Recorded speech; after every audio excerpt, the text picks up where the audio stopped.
The experience of feeling seen, of being known, like really known,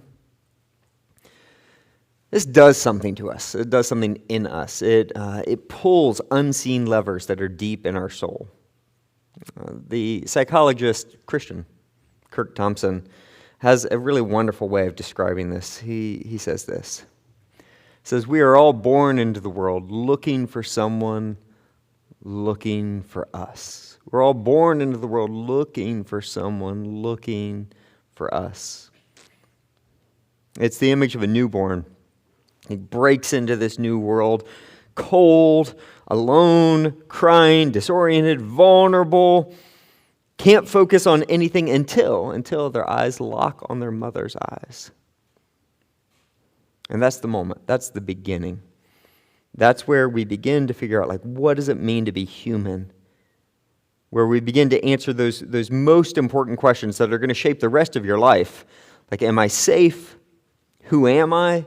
Who are you? Who am I to you? It is in relationship with one another. It's in someone looking for you, interested in you, knowing you, empathizing with you, seeing you. This, Kirk Thompson argues, it's in this experience, or in the lack of this experience, that we are shaped and reshaped, broken and healed, formed and transformed. And he's a neuroscientist. He's not just talking about there's some squishy or intangible personality traits or defense systems that we might just write off as personality. He's literally referring to your neural network. He's referring to the hardwiring, your innate reading and response to the world. That's what he's talking about. That your experience of feeling seen, of being known, it fundamentally shapes you inside and out, physically and spiritually, emotionally and neurobiologically. That if you could dig down to what you and I most want and most need, it comes to that statement. It's those first seconds of birth. We see it all. You come into this world looking for someone looking for you. Now, I don't just mention this because it's Mother's Day. But it is, again, happy Mother's Day, moms. But I mention this because this is the theme of our text for today, Psalm 139.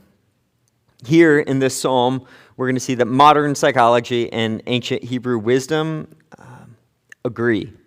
That if you want to answer those most basic questions in life, those questions that are going to shape the rest of your life, then you need someone to know you. You need to feel seen. You need to experience someone else experiencing you. And in Psalm 139, David is going to invite us to experience that.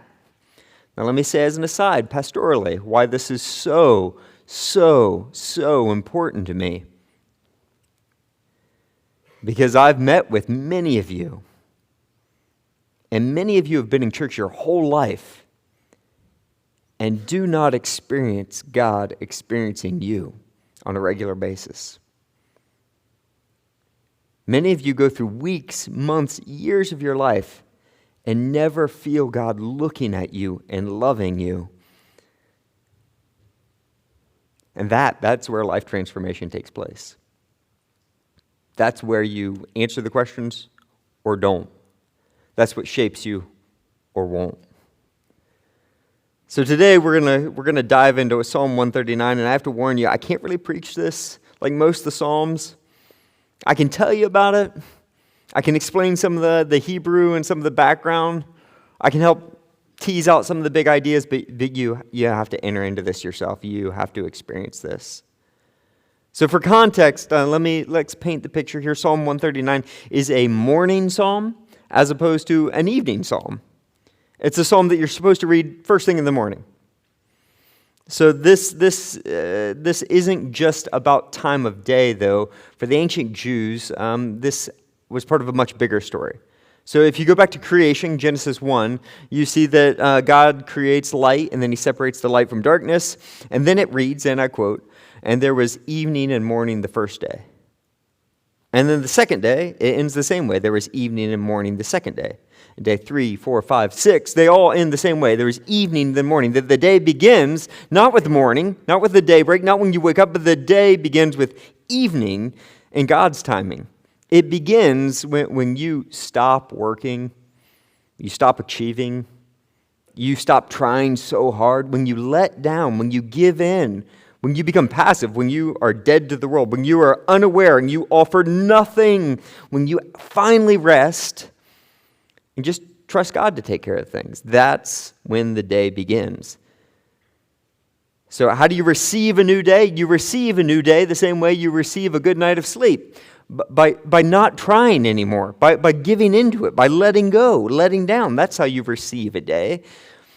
And then in the morning, after you've slept through the night, you wake up into a world that you did not create. It didn't need you. Somehow it managed all by itself without you for a huge amount of time.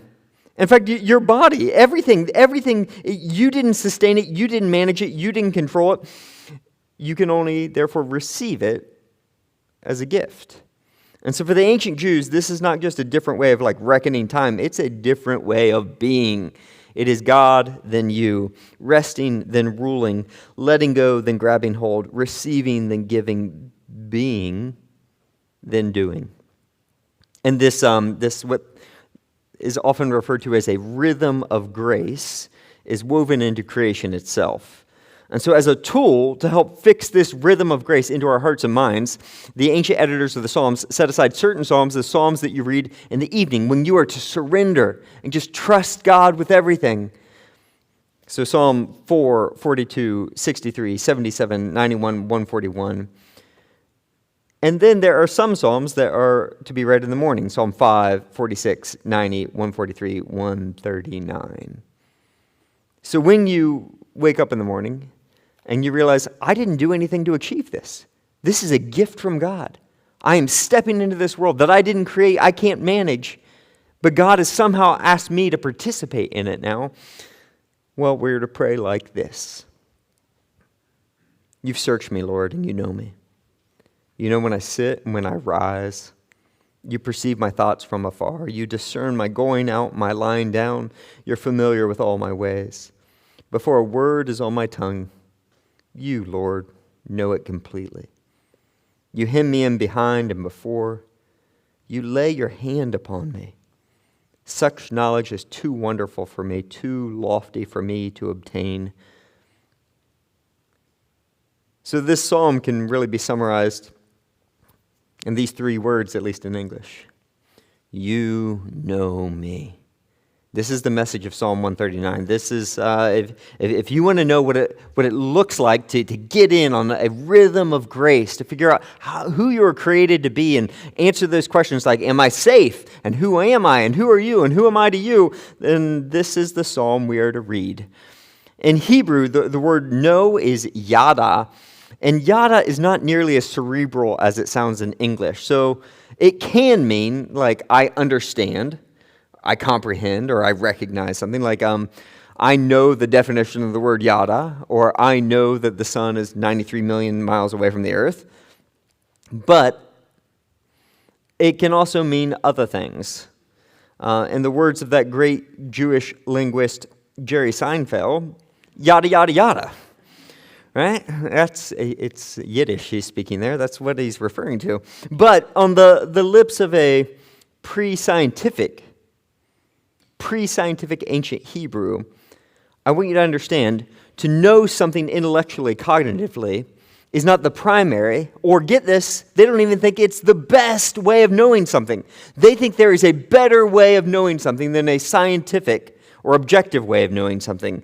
They would say that there is a deeper, more personal, more relational, experiential way of knowing. So, Genesis chapter 3, we read Adam and Eve, they walked with God in the cool of the evening. What an image. And if you ask me, Paul, what in the world does it mean for a God who is spirit and truth to walk in the cool of the evening? I would be like, I have no idea. I don't know. What does that mean to walk with God in the cool of the evening? God didn't have a body. He didn't have legs. But if you ask me, Paul, what does it mean to walk with God in the cool of the evening? I would say, well, many, many days I come home beat up, exhausted, like overwhelmed, stressed out. And Jenny and I will go for a walk in the cool of the evening. And we will start talking and telling our stories. And this time of year, if you go out, you smell the trees in bloom, and it's intoxicating. And then there's this one part of our neighborhood, you walk around the corner, it's right next to the hill, and you can feel the cool breeze roll down the hill across the grass. And somehow, I don't know why, but somehow I feel better. I feel different. I feel whole again. So what does it mean to walk with God in the cool of the evening? I imagine it's something like that. And see what I'm saying? Through experience and relationship, I begin to know what I can't necessarily put into words or fully explain. I know in a way that is deeper than an objective knowing. It's a deeper way of knowing. So the example that usually breaks our categories is sex. So the Hebrew language, get this is crazy, has no word for sex. I know. Like, how crazy is that? Like, they do. They have lots and lots of words for sexual acts, right? So you will find words for fornication, adultery, prostitution. Those words are everywhere. But when a husband and wife come together intimately, it doesn't use any of those words. It says Adam knew Yada, his wife, and she conceived Yada. That their love is consummated not in a physical act, but in knowing. It's holding nothing back, having nothing to hide behind it. It's knowing and being known fully, completely. It's knowing personally and relationally. It's knowing experientially. So it's the difference between like having the scientific explanation for why honey is so sweet and taking a big spoonful of honey and sticking it in your mouth. Then you know. It's that kind of knowing. Now, of course, there is absolutely nothing sexual about knowing God. It's not like that. Well, I hope we sufficiently beat that dead horse last week. But this does not make being known by God less personal, less relational, or less experiential than a husband knowing his wife. It's not less, it's more. We are all born into the world looking for someone, looking for us. And when David, he looks up and he realizes that God's eyes are locked on his, this is where he begins to make sense of of what it means to be human, of who I am and who you are, and am I safe? And when we start to understand this deeper way of knowing, this experiential, personal, relational way of knowing, this begins to make sense of the whole Scriptures. So Genesis chapter 3 again, what is the first temptation that Adam and Eve face? It's not just to eat a piece of fruit. It's to eat from the tree of the knowledge of good and evil. So how do they know evil? They take a bite. They taste evil for themselves. And this is why we can begin to see when the people of God, they no longer know God. In the book of Hosea 6, 4, 6, 8, throughout the book of Hosea, when they no longer know God, God describes this. How does he describe it? He's like, oh, you forgot, or you need to learn this. It's not like a lesson you need to learn. No, he describes it as this deep, personal, relational brokenness, like an unfaithfulness, like the unfaithfulness of a spouse that leaves him reeling over it. Read the book of Hosea. That's what it's like. This is, when we understand this, we can begin to know why being known then is not like just knowing another fact, but it is something that is radically formative.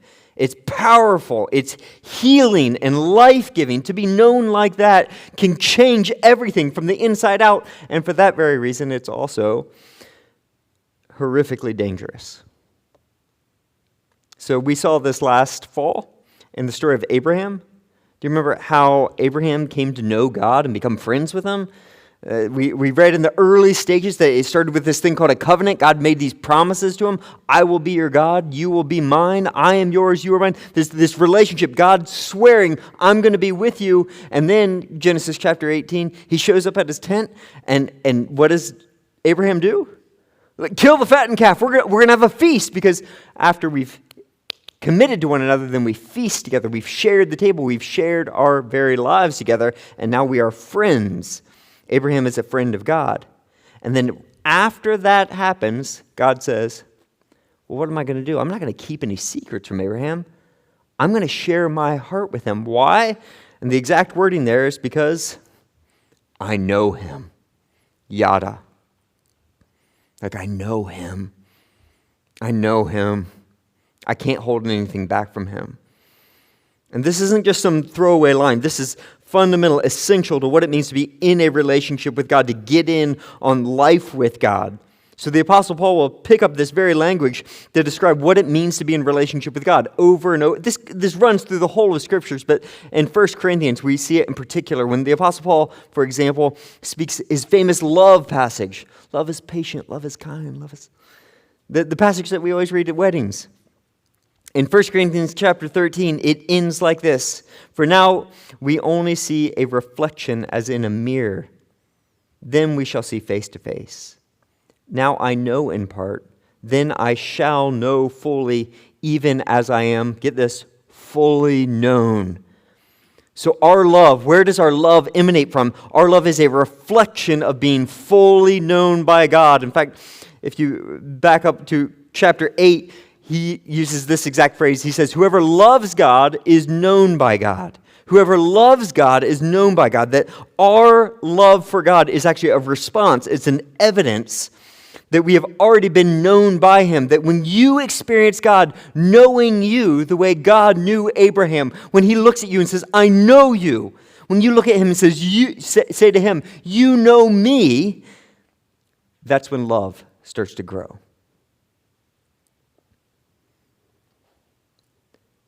Which begs the question,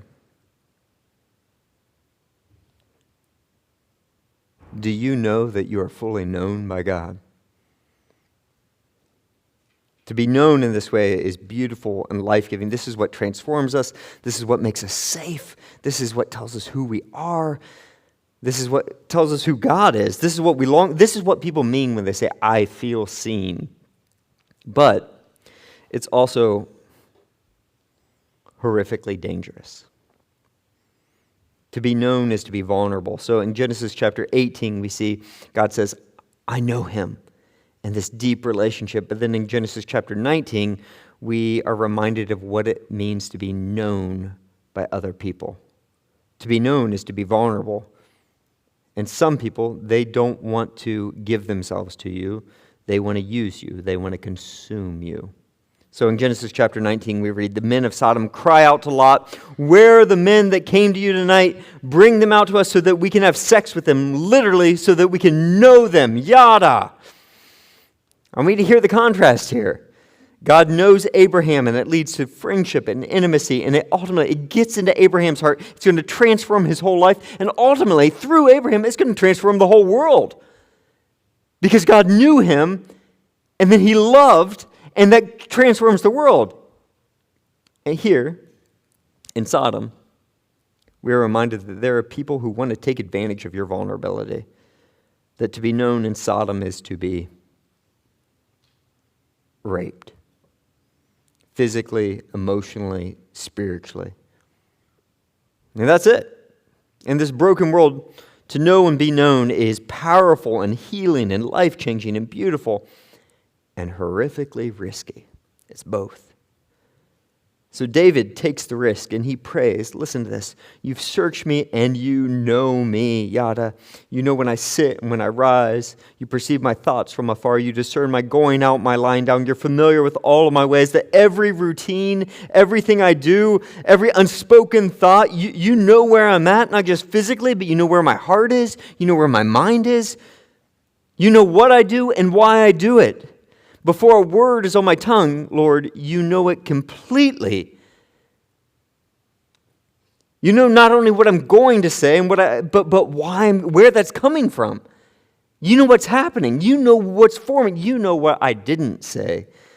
You hem me in behind and before. You lay your hand upon me. Such knowledge is too wonderful for me, too lofty for me to attain. Too wonderful. I love this language. This is a very Hebrew way of just saying it's beyond comprehension. Like, I can't fathom it. Like, I cannot understand. Like, I can't even wrap my mind around how you know me like that. And this passage, these first 6 verses, is often cited as a proof text for what we call God's omniscience, which is just a technical way of saying God knows everything. Our God, he is all-knowing. So God is omniscient. That is true. But in my experience, if we spend too much time talking about God's omniscience, this leads us down a road that doesn't necessarily get us where we need to go. And here's what I mean. If you try and just stop right now and think, what does it mean? How is it possible that God knows everything? And how do I interact with a God who already knows everything?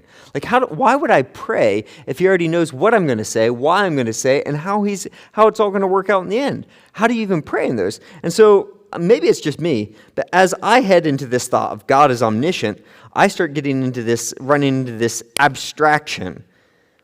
Like, a study of God's omniscience tends to make me think in abstract philosophic terms, like, why am I talking to God at all? But I want you to notice in this text, David is headed in precisely the opposite direction. This doesn't lead towards him being more abstract. This leads to something deeply personal. This is utterly personal. So just linguistically, he says God's name, personal name, twice. He uses the personal pronoun you 10 times. And then he goes on to use the personal pronouns I and my 11 times. So the Hebrew scholar James May describes these first 6 verses this way. He says, it's a literary fabric woven of first and second pronouns. A literary fabric woven of first and second pronouns. So David says, you know me. This is not about some abstract thought. This is God experiencing God, knowing him, seeing him relationally, deeply, personally. He's like, I feel seen. He's looking for someone looking for him. And when he looks up, his eyes lock on God's face. Verse 7. Where can I go from your spirit? Where can I flee from your presence? In Hebrew, every time it's translated presence, it's literally face. Where can I go from your face? And here's the image. The image is God having his face fully turned towards you, his face on you. So in our world, this is hard to imagine. Can you imagine someone who's fully present with you? They're not scrolling on their phone. They're not thinking about something else. They're not planning the brunch for mom right now. They're not like creating a to-do list. Fully present. Like fully there. David says, God is fully present with you. His face is turned towards you. You have his full attention. Can you feel that?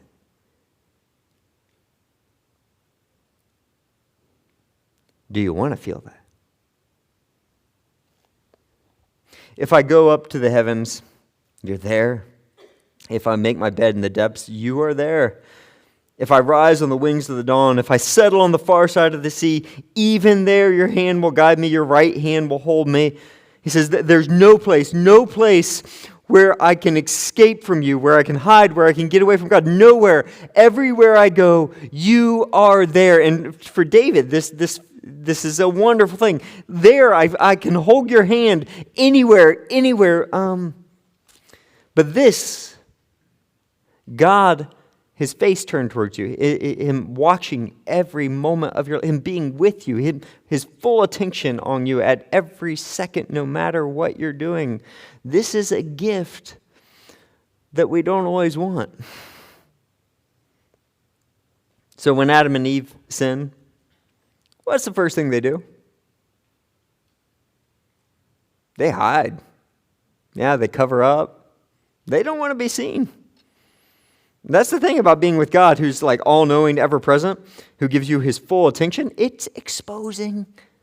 So, Psalm 44, he knows the secrets of the heart.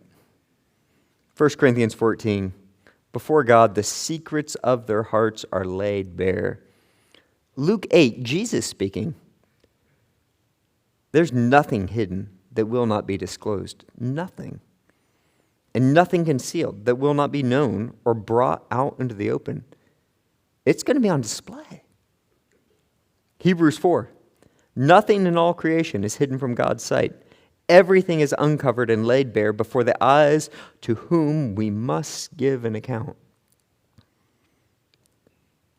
He knows.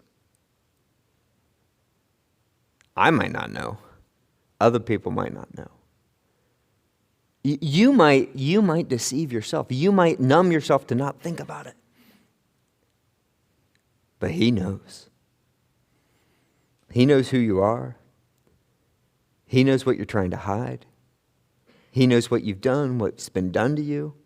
And this, to have the full attention of someone who can see through everything, who knows everything, this is more than some of us can bear. Which brings me to this man, Jean-Paul Sartre. He's a French philosopher, author, a man who, not a fan of God. No, that's safe to say. Not a fan of God. He famously calls this feeling of being seen by God, excuse my French, as le regard. Yeah, I'm sorry. My French is absolutely terrible, but you have to hear it in French to hear the disgust in there. Regard. It translates as something as the gaze. The gaze. So here's the image he gives us. Picture it. You're having a perfectly great day. You're in your apartment all alone, behind closed doors, doing whatever you do behind closed doors. When no one's looking, this is what you're doing. You're doing what you do when no one else is looking. Right? And you're in your own little world, and you are the subject of life itself. To use the language of these kids these days, you're the main character. But then you hear something. What is that? Something out on the landing. You hear something, and you realize someone's looking at you. Someone is looking through the keyhole, watching you. And in that moment, it's dizzying. You realize that you are subjected, that's his language, to the reality that you are now the object of someone's gaze. It's dizzying to know that there's someone else looking at you, and suddenly you start asking questions like, wait a second, I thought I was the subject, I was the main character. Am I the main character, or are they the main character? Who is now the main character of this story? Is it me? Am I the center of the universe, or are they? Or is there a center of the universe? And worse, you realize that you have no idea what this other person is thinking. Here, they've been witnessing, watching what you do behind closed doors when no one else is looking. When you thought no one else was looking. And that terrifies you. What story are they telling about me? And you start to feel anxious, ashamed, like you want to hide. That is, for Sartre, unbearable. Le regard. So, as much as I think Sartre is ridiculous, and as much as I hate to admit it, I get it. For years, decades of my life, I felt really uncomfortable anytime I felt like I had God's full attention. Now, don't get me wrong, I'm a theology student. I knew that it's inescapable. Intellectually, I knew that there is no time or place when we do not have God's full, undivided attention. But when I would actually get out of the busyness, where I could no longer hide, where I could no longer numb, where there's nothing to distract me, when I would go off and there was no cell phone to answer, no text to reply, no emails to reply to, no things to do, and it was just me sitting before God, and I felt His full, undivided attention on me, it felt to me unbearable. I would feel ashamed, anxious, like I wanted to run away. I felt like I must be disappointing Him. He must be angry. He must something. Knowing that God was looking at me just felt unsafe for decades. And the phrase that would always pop through my mind in those times, what are you going to do to me? And then I became a father, and it was one of those nights years ago. We were living in an apartment in the borough. It was one of these. We had the top 2 floors of this old house, and my daughter was like 2-3 years old, something like that, and she'd just thrown a fit, as little kids do. And we had corrected her, no, don't do that. But then something switched in her, and suddenly she started, went from like throwing a fit to hyperventilating, like she couldn't catch her breath. And I don't know, these young parents, you know how it is, all right? When something's happening to your baby can't breathe. Your parent alarms go off and you start freaking out. So we were freaking out. Like, why can't our daughter breathe right now? And again, this is an old house that had these beautiful old radiators, which look amazing, but you can't like dial them in at all. So it was like 150 degrees in there, like in the winter, right? So you gotta like open the windows in February type of thing. And so we're like, maybe she just needs some fresh air, and the cold air will help her breathe better. So I scoop her up, and I start going down all 3 flights of stairs. And when I get about halfway down, in between her sobs and tears, she catches her breath enough to say, "What are you going to do to me?"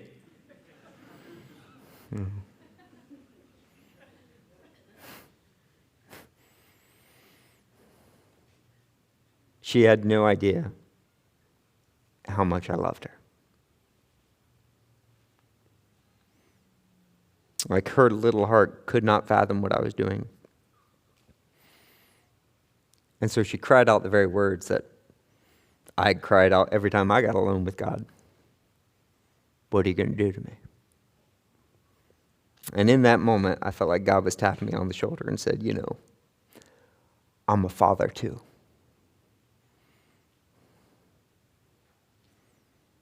See, that's where Sart was wrong. That's where I was wrong.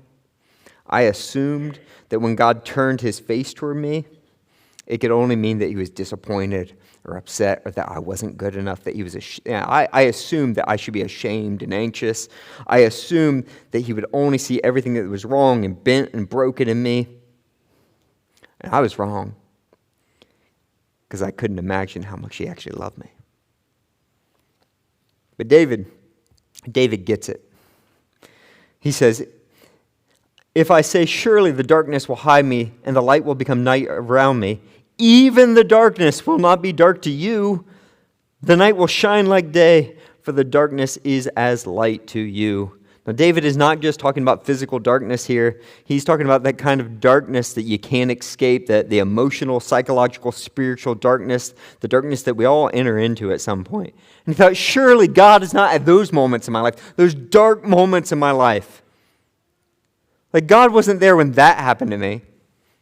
He couldn't have been there when I did that. God wasn't there when I had a panic attack, when I was in depression, when I ruined that relationship, when they abandoned me, when those people that I so deeply loved betrayed me. He couldn't have been there. And yet, to his surprise, David finds, no, he was there too. He was there too. So one night, I dreamed that I was walking on a beach with the Lord. And as I walked, scenes of my life flashed across the sky. And after the last scene, I looked back on the footprints in the sand, and I noticed that in the very lowest, saddest times of my life, there was only one pair of footprints in the sand. So troubled, I asked the Lord, Lord, I don't understand why. When I needed you the most, you would leave. And he whispered, my precious child, I love you. I will never leave you. When you saw only one set of footprints, it was then that I carried you. That's David's experience. Even the darkness will not be dark to you. For you created my inmost being, you knit me together in my mother's womb, and I praise you because I'm fearfully and wonderfully made. Your works are wonderful. I know that full well. So in the first section, David experiences God's omniscience. Like, he's all-knowing. You know me. And then in the second section, he experiences omnipresence. There's no place where I do not have God's full attention, where his face is not turned towards me. So you know me, and you are with me. And then here, David is humbled by God's omnipotence. He is creator. You made me. You know me. You're with me. You made me. My frame was not hidden from you when I was made in this secret place, when I was woven together in the depths of the earth. Your eyes saw my unformed body. All the days ordained for me were written in your book before one of them came to be. That you were no accident. Like everything about you, your likes, your dislikes, your personality, your eye color, those quirky things you do, what you deeply long for, your talents, your interests, your body, your gender, your height, your gifts, your limitations, your family, the number of days that you will live. So all those things that you did not choose for yourself doesn't mean they're random. They're God-given. And if you can receive it, it's a gift. How precious to me are your thoughts, God. How vast is the sum of them. Were I to count them, they would outnumber the grains of the sand. When I awake, I am still with you. And with that, David ends this first section of like, you know me, you are with me, you made me. And then he turns in a way that feels really odd to our modern ears, but is actually part of the same thought. He turns towards all those things that might pull him away from experiencing God like that. And he says this, if only, God, you would slay the wicked. Away from me, you who are bloodthirsty. They speak with evil intent. Your adversaries misuse your name. Do I not hate those who hate you, Lord, and abhor those who are in rebellion against you? I have nothing but hatred for them. I count them my enemies. Happy Mother's Day. Yeah, so I will not defend this or pretend like this is right. Jesus clearly, unambiguously teaches us that we are to love our enemies. Pray for those who persecute you. On the cross, what does Jesus pray about those who just crucified him? Forgive them, Father. They know not what they do. He's praying for their forgiveness. So this prayer isn't right, but it's honest. So here's the question for you. Do you think God would rather you pray the right prayer or an honest prayer? What do you think? So regardless of how much this might make us cringe, it is not hard to make sense of. In Hebrew, the Hebrew word for hatred is primarily not like just a strong emotion, but it's about separation or distance. So to hate someone is opposed to being fully with them. So he's praying this prayer about being fully present to God, God being fully present to him, him being fully present to God. And he says, I separate myself. I'm pulling away from, distancing myself from those who oppose you or might draw me away from you. So to hate is to exclude, abandon, ignore, forsake, cut yourself off from them. So after experiencing God's love, his commitment, his fatherly face turning towards him, David is praying, I hate anything, anyone, anything that separates me from you. I hate it. And now this kind of hatred should never, ever, ever be directed at another person made in the image of God for whom Jesus died, right? But that is a lot easier to say on the other side of Jesus. So we know Emmanuel, God with us. We've seen that God so loved us that he sent his only son. Like we've witnessed the very Son of God setting aside his rights, becoming like us in every way, sin only accepted. We've seen the God of the universe become tired and hungry and weak. We've heard him weeping with us. We've seen him cry out in pain. We've watched him wash feet. We know that he is a sympathetic high priest, that he bore our burdens and carried our shame, felt our temptations. So when we look at Jesus, we can know, you know me. You know me. And then on the cross, we see that knowing us, he so loved us that he died for us. He was separated, excluded, abandoned, hated, forsaken. For he prayed, my God, why have you forsaken me? That he was hated so that we might be known and loved. He died for us that we might know God is for it. He died for us that we might know that God is for us. He was forsaken so that we might know that we have the full, undivided attention of God the Father. So yeah,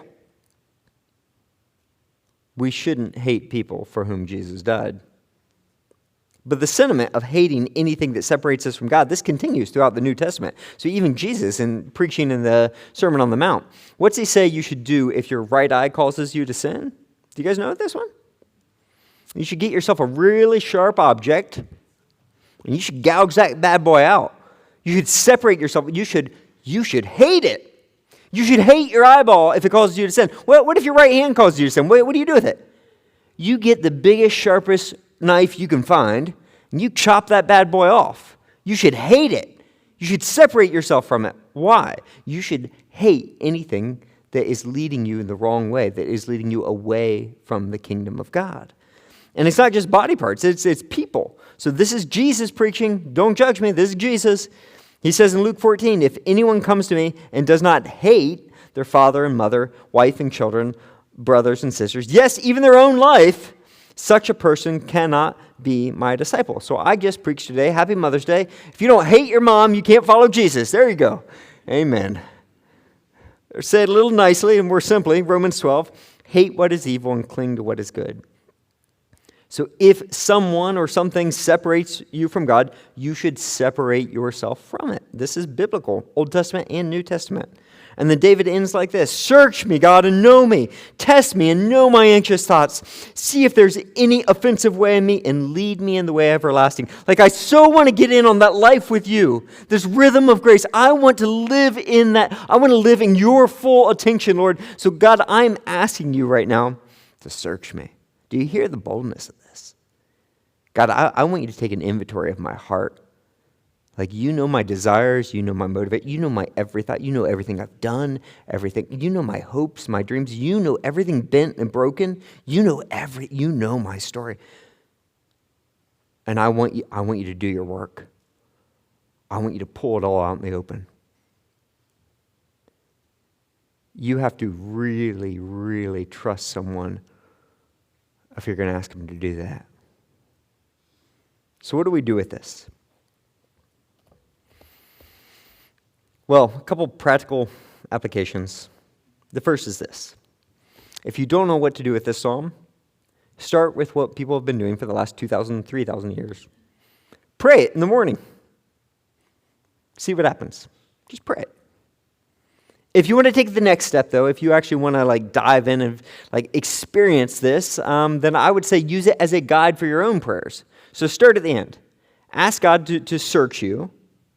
God, I want you to take an inventory of my heart, my life, my history, my desires, my dreams. I want you to take an inventory of all that and then pray through this step by step. You know me.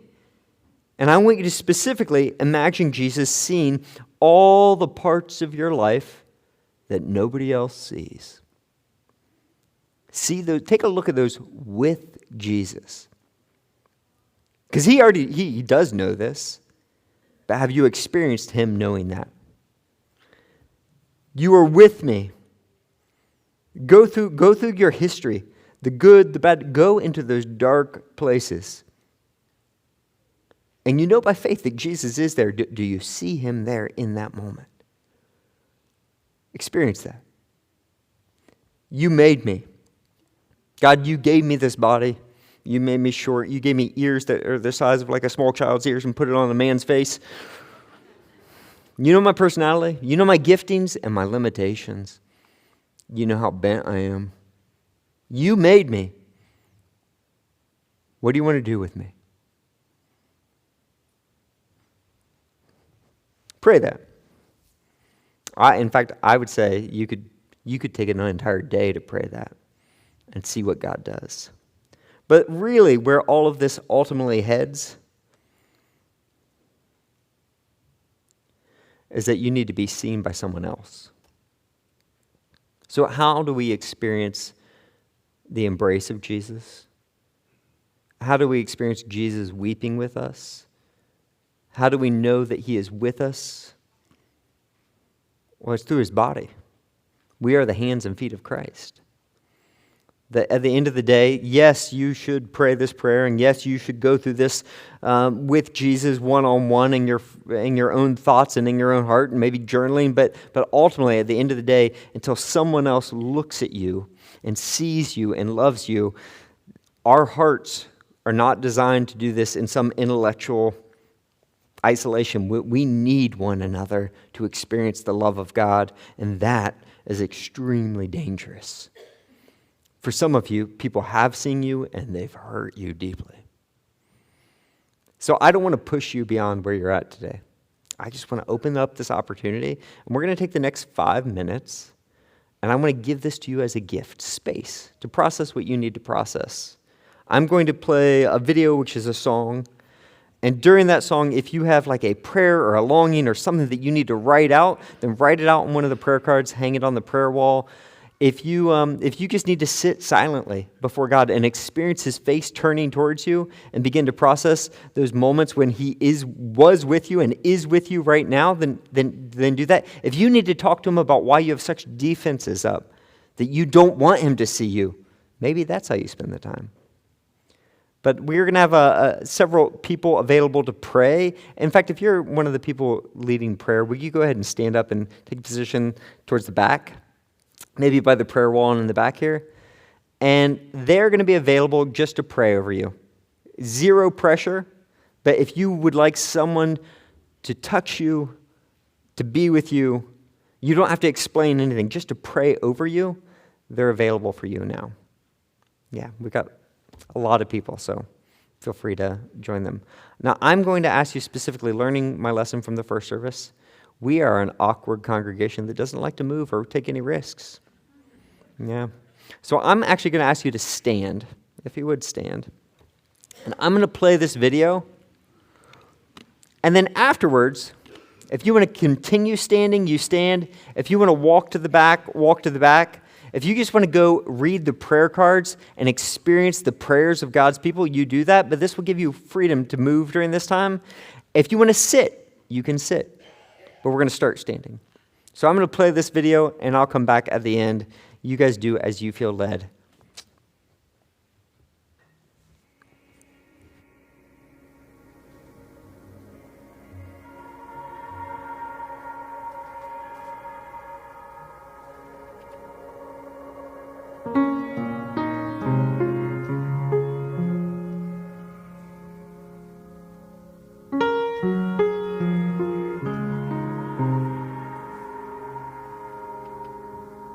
I can make it through the day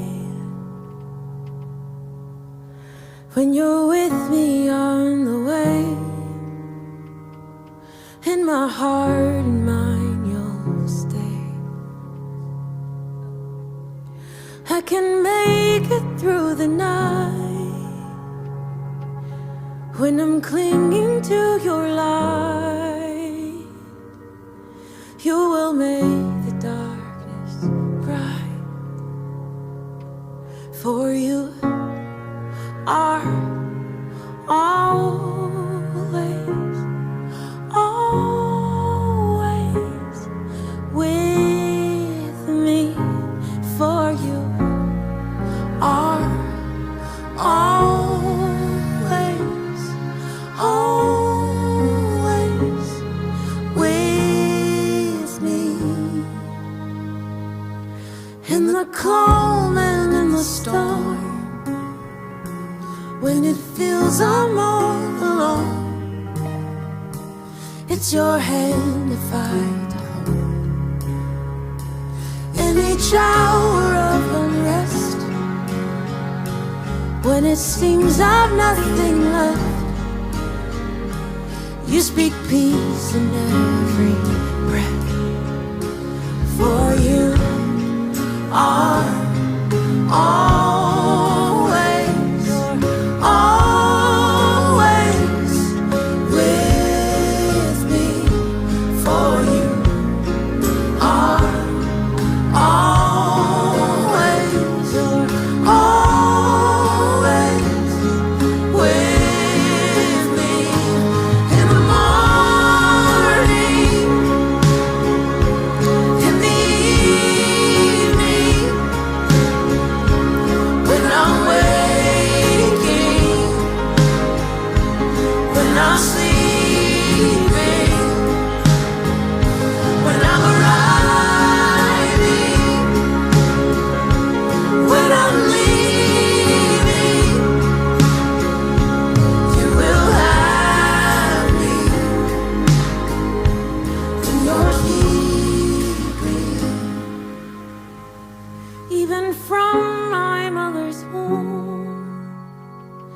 never hidden from your view.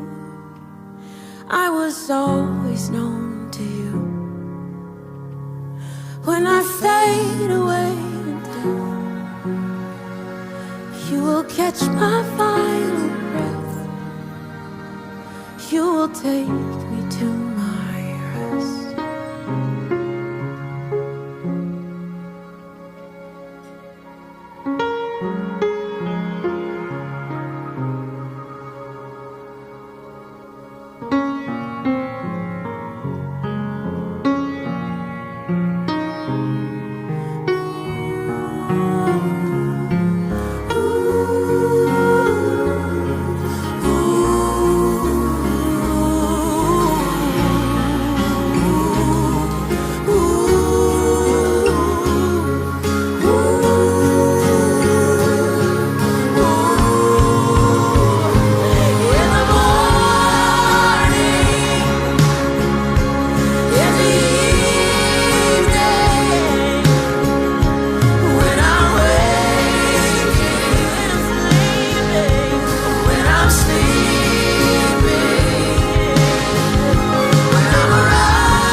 For you are always, you're always with me. Yes, you are always, always with me.